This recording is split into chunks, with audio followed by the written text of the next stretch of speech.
Yo, what's up everybody, and welcome back to another Clash Royale video. Now somebody in our video yesterday sent me some gameplay of the Elite Barbarian card concept, which makes no sense. The card isn't even the game yet, but if you guys don't know what the Elite Barbarian card is, it's a regular Barbarian spawner, except it spawns 2 Elite Barbarians instead of regular Barbarians. This is once again a concept. A bit of a disclaimer, the video you're seeing, or the footage you're seeing, is not real. This is from a private server, so don't get your hopes too high, because this is not coming to the game. Now before the video officially starts, can we smash 350 likes on this video, or 400? That is our goal for today's episode. Every single time we do release leaked gameplay, the video ends up doing really well. So with that being said, let's hop into this brand new leaked gameplay.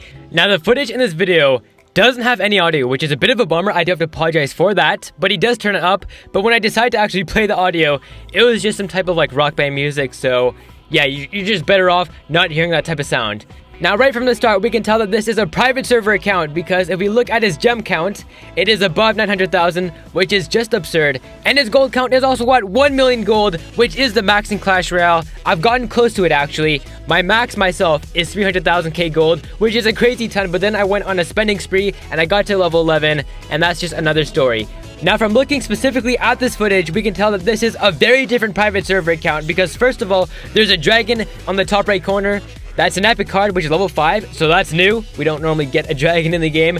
There's also an Archer Queen, which looks a bit cheesy, but then the Elite Barbarian hut that he's clicking on right now looks pretty defined. And if I saw this as a brand new player, I might think that this would be in the game. There's also a cannon that shoots out a goblin barrel, or a goblin, so it's like a goblin barrel repeater. It looks pretty cool, but the idea itself is kind of silly. And you can even buy the card in the shop, which is crazy, and also a couple of Archer Queens in the shop.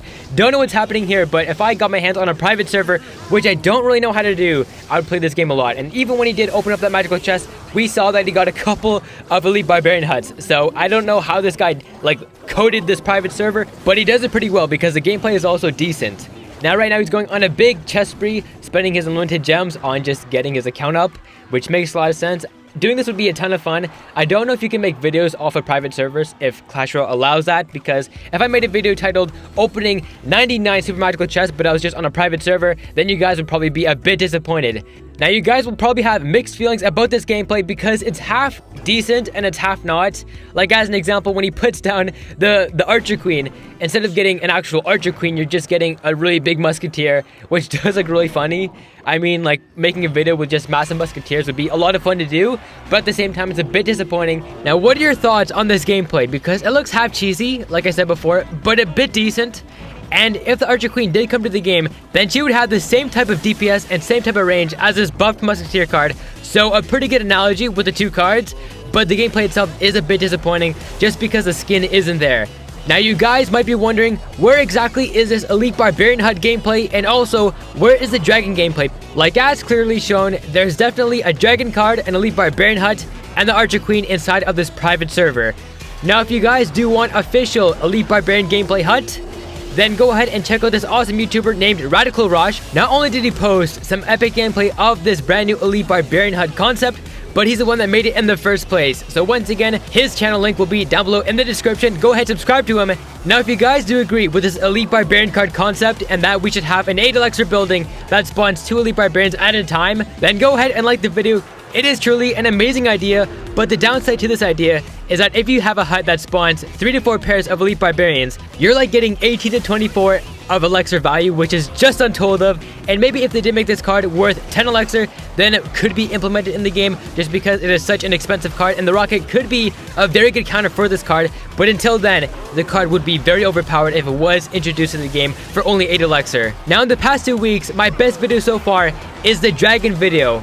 I posted some leaked gameplay of the dragon on the channel, and I gave links to the channels which had even more gameplay of it, and you guys smashed that video, and it's past 700 likes. So if you guys want to see more private server gameplay and more leaked gameplay, then let me know by leaving a like down below, and also just commenting it, and I'll make sure to do it in the future. Now, even just to fit the theme of today's episode, I went ahead and I made an Elite Barbarian deck with a combination of a P.E.K.K.A card, and it's been doing great. As you guys can tell, I'm on my 7th Grand Challenge game right now, so a bit of pressure. I want to get to at least 10 wins, and then I'm guaranteed like 10k gold, which is a huge prize. Now, I promised you guys that every single video I would make a best deck included in the video, so that people who also want to see updates do get best decks. This way, everybody in my subscriber feed does get pleased, and I'm going to continue to do so, because for the past couple of days, I've been kind of dropping that, but it's going to return turn, and we're going to be making better best deck videos in all of our episodes. Now in this first game, we're facing Cunt, and we're going to be attacking him with a P.E.K.K.A. and a Wizard Push, plus the combination of a Rage Spell, and is doing quite well. His entire Skeleton Army gets zapped out, and that was a nice positive win trade. And because of our P.E.K.K.A.'s insane damage per second, it's going to take out that tower, but it does get baited by the princess, doesn't quite take her out, and now we're in a bit of a pickle. Now what to do next? It's a bit of a tough decision. Should we play passive and just put down a pump, or should we just attack his princess, go for another counter push? It's kind of hard to label what exactly we should do next. Now 2 minutes left.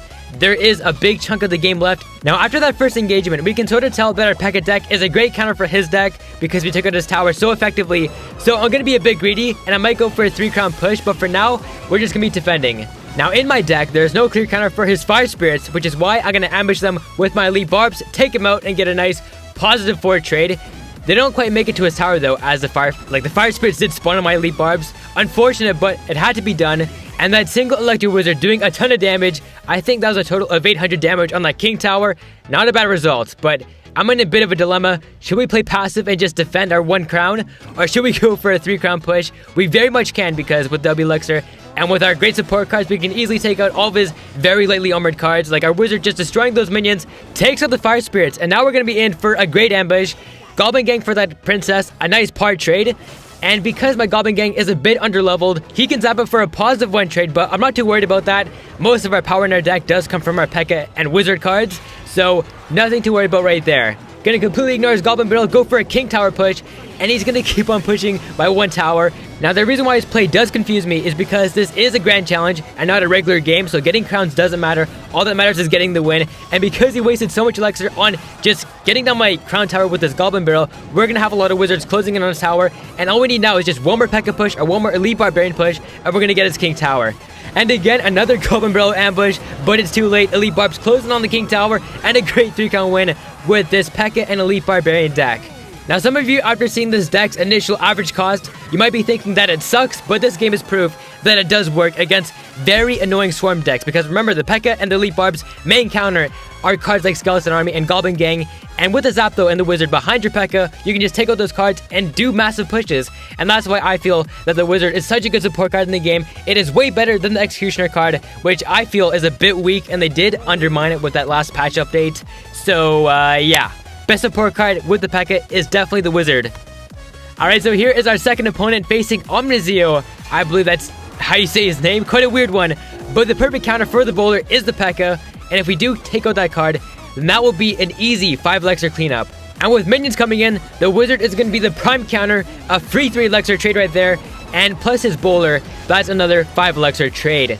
And don't forget about our elixir collector. That's giving us a bit of juice, taking a lot of damage from that poison spell, but it's still going to give us 2 elixir, which is decent for our push.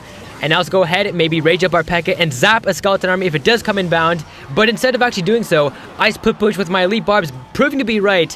There goes half of that HP on that left tower, and also on the right tower, taking some pretty heavy damage, probably 1/4 of its total HP. Goblin Gang to distract his minion card and to also move on to his tower on the left. Maybe do some speckle damage, but it does add up. Now one thing that I love about this brand new Goblin Gang card is that because there's goblins inside of this gang, they can take 1 zap hit, which is really good for taking out Hog Riders. There's always a zap following up with the card, and by having the Goblin Gang, a card that is very cheap can take it out quickly. It can also take a zap hit. That is a big win for me. And I'm having a big debate on whether I should switch my Goblin Gang for the Skeleton Army. Like, 1 card is more durable, can also just attack air cards because of those Spear Goblins, while the Skeleton Army has a lot better DPS, so it's kind of a big debate if you want power or if you want flexibility. But back to the game, right now it's not going too well. We lose our bottom right tower, our pump takes a lot of damage, but here is a very aggressive counter push. Wizard Elite Barbs and a Rage Spell. Now the Knight card is a great tank, stopping my Elite Barbs and also just distracting my Wizard from focusing down his top right tower. A bit of a pain in the butt, but like, you gotta give him credit, that was a pretty good play. And now we're in for a lot of trouble because it's W Elixir, barely any damage done on his 2 towers, and we have a big bowler coming in. And so far, I've tried to connect my P.E.K.K.A. to his bowler, but he has pretty good supporting cards that just stop the card from doing so. Now let's just counter that air card by placing down our Electro Wizard, maybe place down a Wizard on the right lane. This way we can avoid getting taken out by 1 big fireball. And he reveals the Inferno Tower for the first time, which is going to be a bit of a hassle because I don't really have the zap available at the moment. P.E.K.K.A. gets taken out, and one last attempt with our Elite Barbs to connect with that top right tower. They get 2 shots in, but that is it. And now we're in a very bad position with 22 seconds left. only a P.E.K.K.A left to defend, and I think we're gonna have to call this game a GG. My cards are very slow. The second P.E.K.K.A gets taken out, and I'm a bit on the low side of Elixir. I can't really attack with my Elite Barbs and Rage combo, and ultimately, this game is gonna be a loss. Now, the reason why for the last game I showcased the loss was because a month ago, I told you guys that I would make the gameplay way different, include losses and wins. This way you can see the strengths of the deck and also the weaknesses, or the weaknesses of the player, if you want to put it that way. But ultimately, I think it's better to have two different types of gameplay, wins and losses. This way we get the gist of both sides when it comes to the deck type and how it plays out. Now, if you guys did enjoy that gameplay and you also enjoyed the leak at the very beginning of the episode, then a like would be appreciated, because the goal for this video is 400 likes. It's doable, it's a bit greedy, but we've been killing it recently. I think we have. Yeah, so I'm just going to put it there, and I think we can smash 400 likes. And if you have any questions, comments, or concerns, then I'll make sure to check those out later on. But until the next episode, I'll catch you guys later.